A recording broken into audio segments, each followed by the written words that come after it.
I have 3 different streams of income, and one of those is 5 different private label products that I've launched over the last 2.5 years on Amazon. I do these videos every couple months to be transparent with you guys about how much work it's going to take to actually build this business, but also the rewards, because I was very broke at one point back when I was in college, and I'm so grateful to not be there today. And it's only because of this business. So my first stream of income is the Amazon sales. That is the cornerstone of all of my businesses. It's where I make my most money. Then we have my second business, which is teaching others to do exactly what I've done in Amazon and with courses and coaching. That I really love because I get to take a break from Amazon, but I also get to make friends and impact other people. When I'm 80, I need something to look back on and be excited about making a difference. But Amazon still is my favorite business because of how passive it is. You just can't beat passivity in business. My first product that I launched 2.5 years ago, you guys are going to see in a sec, it made me $2,400 in profit last month. And I haven't touched it in so long, at least a year. I have not done anything besides reordering it. And I just cannot beat that. So then we got the last income stream, which is YouTube, which is at YouTube ad revenue and also some affiliate stuff I promote for software that I use. So let's go ahead and take a look at my Amazon earnings. You can see here that we sold $47,000 in revenue last month on Amazon, which is great because the year before that, we only did $18,000. I suck at math, but it's like a 250% year over year growth. And frankly, it's honestly not that impressive because back in 2019, I had the roughest year of my life. And I'll make a video, be more transparent on the channel, but I suffer from a lot of addiction. And so I spent most of my year depressed and laying in bed or on the couch. It was the worst year of my life, hands down. And so I barely launched any products in comparison to what I should have. But that's a little bit of a side tangent here. So we've got this really awesome growth, and I'm going to go ahead and refresh this because you guys know there's a lot of gurus out here that probably have not sold a thing on Amazon in their life, but are still selling courses, people doing $1 million a year on courses. It's crazy. So you guys asked me to, actually refresh, which I love. I like that you guys hold me transparent. So there we go, $47,000 in revenue. But let's go take a look at profit because nobody really cares about revenue. I don't. So we've got $47K in revenue, but there is an issue, and I'm hoping one of you can help me explain why there is a difference. Because Amazon is telling me on one screen, Adam, you sold $47K. But Amazon is telling me on another screen in their same software that I sold $49,500 in the same month. Why? I have no clue. But if we actually go here and take a look, you guys could see if I click on detailed sales and traffic by parent item, it shows me that I've sold a lot more because this will show me my sales it'll break it down based on each product that I have. So I can see it. And let me show you what it says here. You guys know that business is cutthroat, so I can't actually show you the exact products that I'm selling because, I don't have any protection for these. I don't have patents. I can't stop you guys from copying me off. But you can see here, it says I sold $49,500 last month as compared to $47,000. I tend to think this is probably correct because how can the aggregate be correct at the top if the individual parts in the bottom are incorrect, and this would be the individual parts? I have no clue. But anyways, we're going to run with the $49,500, and these are rounded. That's why they don't match perfectly, because this is what my profits tool uses. It has brought in, and obviously I can't go through 3,000 orders myself and figure out the profits. So we're going to start here and kind of break these one by one so you can see my journey as well as understand why these numbers are. So product one, 2.5 years ago, borrowed a couple $1,000s from my parents to launch this product. Cost me $5,000 to do. And this product is now that 2.5 years into its life cycle. Most products on Amazon, 2 years is about your average lifespan for a product. Might go up to 3 years. So it's near its end. The fact that it's still making money and I haven't touched it in 12, 18 months is phenomenal. Product number 2 is the same market, but I tried something different. Same market as product 1. I tried to copy the bestseller in the space. Nobody had done that yet. Everybody had products that were a bit different. So I just want to come in there and say, hey, I just want 25% of this guy's sales and I'll be happy. It's a very easy order because it's the same supplier. I don't need to do a lot here. So I just bought it. And because of that, it was never the powerhouse revenue-wise that product one was. Product one has made me a ton of money. Probably at least 100 grand over these 2.5 years, easy. So product two, this is what I learned, okay? I learned never to just go ahead and copy the bestseller and try and just take a part of the market. That mindset, I've seen a lot of subscribers lose money doing that. It's stupid. Because when I launched, I've got 0 reviews. So the top guy in the space had 150. I had the same quality of pictures. He already had good pictures. And I didn't have any ranking either. So customers just had 0 incentive to purchase mine. So it took a lot longer to get sales going. And then when they did, it just never made near as much money as product one did, where I actually innovated the product and added some features that the others didn't have in the space. So product three is, I don't sell it anymore. I only purchased it one time. I bought maybe 200 units of it from my supplier because it's in the same niche as product 1 and 2. It's just a different color and a little different size. So what I saw was that there's some search volume for this color. I could see it based off of my ad spend. So I just said, hey, just throw me on a few units of this new color and I'll test it out. I didn't lose any money. I ended up about breaking even on this product, but I lost a lot of time because I have to get the pictures organized and I have to look at the ad spend and get it ranked and all this garbage. It just wasn't worth the time. It just wasn't selling enough for me to reorder it and keep going. So that's it. We just cut product 3. I learned here, just don't waste my time. Just don't waste my time on stupid stuff that doesn't have potential to make a lot of money. Nothing like that anymore. I don't want to launch any of those products. So product 4 is another product that I'm not selling anymore. This is the only product time that I've lost money on product 4, probably $1,000 to $2,000. I was really hoping to break even, but the stuff just didn't sell out because during Christmas in 2019, last year, my goal was to sell the rest of these units, but I had a few left that I had to end up actually disposing of and just telling Amazon, hey, throw them away. I can't start eating long-term storage fees on this. The reason why this failed, and it's my fault. I learned something new with every single product that I launch, whether it fails or succeeds. So product 4 is a product for women, and it's got a design on it, and that's a big part of why people buy it. They like the design. So my smart ass, and I don't know anything about women, just ask my girlfriend, she'll tell you this, is I got all these designs done. I had my designer help me put them together. And then I did a lot of split testing on them. I actually went on this polling site called PickFu and I got women to vote on which one they like. And eventually I got down to the best couple. Well, the problem is I never actually tested these designs against the ones that were selling on Amazon. They were the best of my designs, but they were never tested against the actual products that were selling. So I went ahead and I launched them and I found out way to my disappointment that they really were not that good or that desirable to women.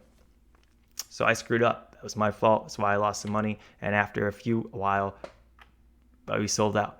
But even this is still a testament to if you do some innovation in Amazon, that's the key.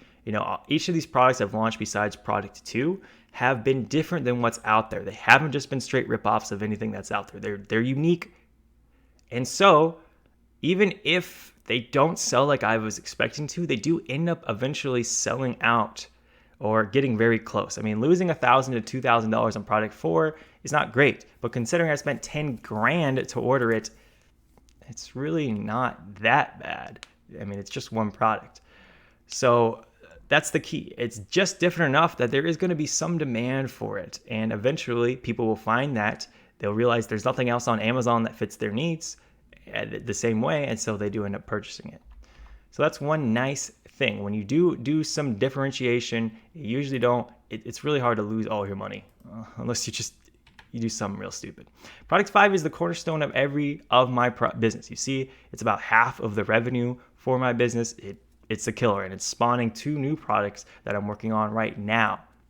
And this is such a simple product because all I did was using a product I use every day in my life. One day I looked at it and I said, wow, this really sucks about this product. I don't like this. So I started brainstorming ways I could fix it. And next thing you know, we've got a product on Amazon and it's kicking butt. Product 6 is actually a redesign of product 4. Remember, design sucked on product 4. We went back to the drawing board, did a lot more testing, and we launched product 6. It just launched not that long ago. The first month was slow, as it usually is, but then the second month really started taking off. We went from, we started doing, there's 3 variations. We started doing 20 to 30 units a day on 2 of them and about 10 units a day on the last one.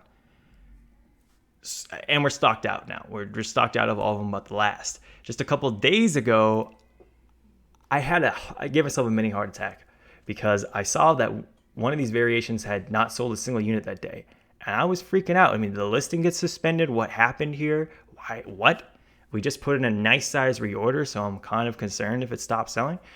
It turns out that we had just stocked out of this product like the day before, and I forgot about that. And I gave myself this mini heart attack for no reason, just me being an idiot.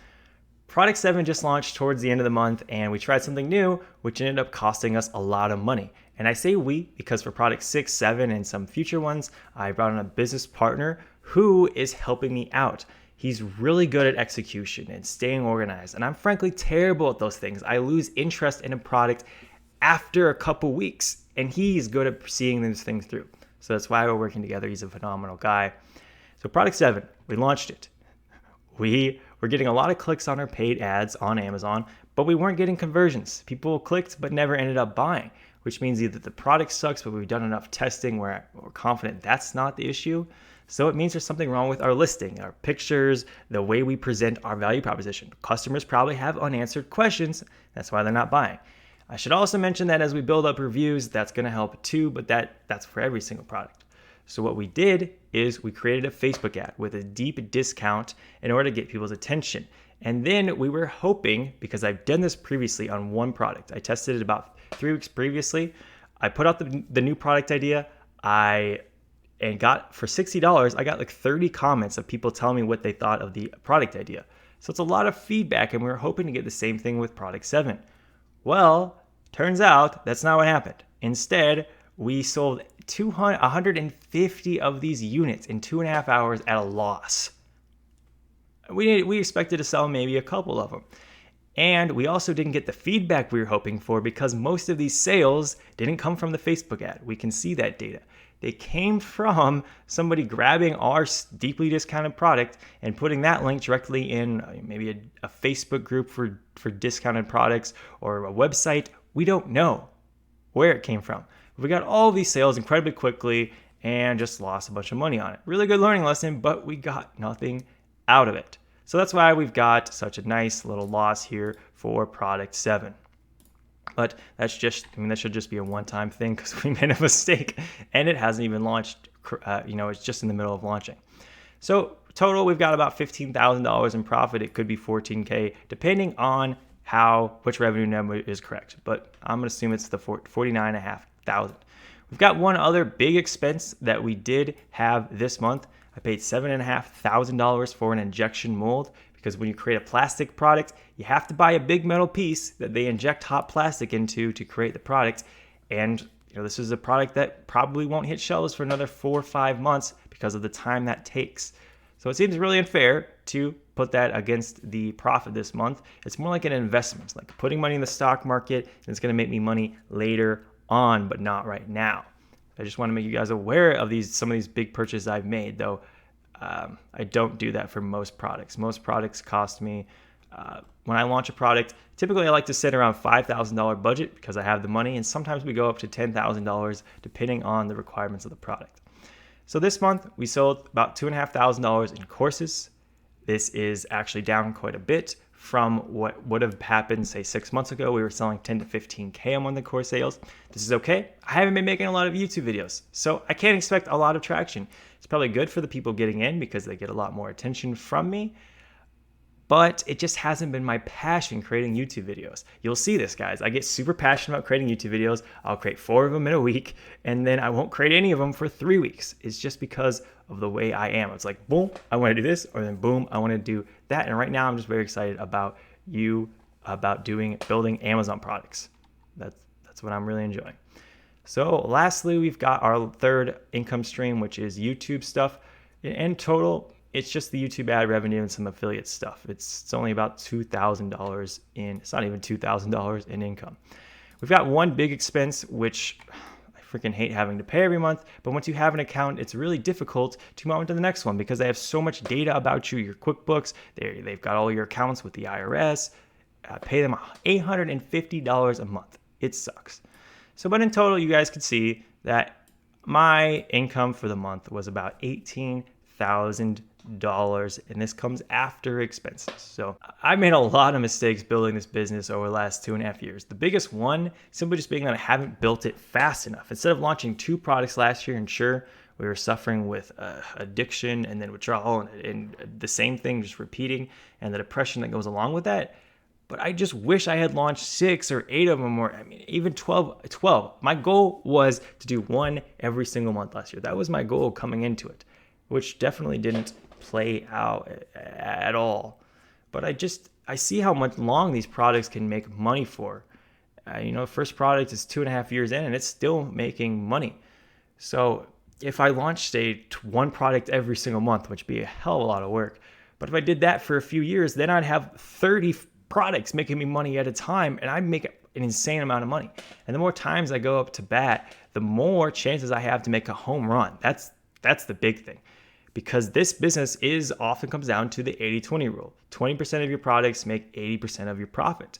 And I know I have a few students who launched their first product doing $100K a month. It's an insanity. Yes, their products are good, but there's no way you can consistently predict, yeah, man, this is a $100K a month product. So you do need to go up to bat more times to get those massive products. And not only would I have more products, I might actually have a $100,000 a month product, which would be incredibly awesome. So I'm also working on doing more brand building out of these products. But the key to building a brand really seems to be getting a cornerstone product, a product that sells a lot and gets a lot of traction, a lot of customers. Because without customers, you can't build a brand. And so we're working on building some brands so we can eventually sell this thing one day for a lot of money.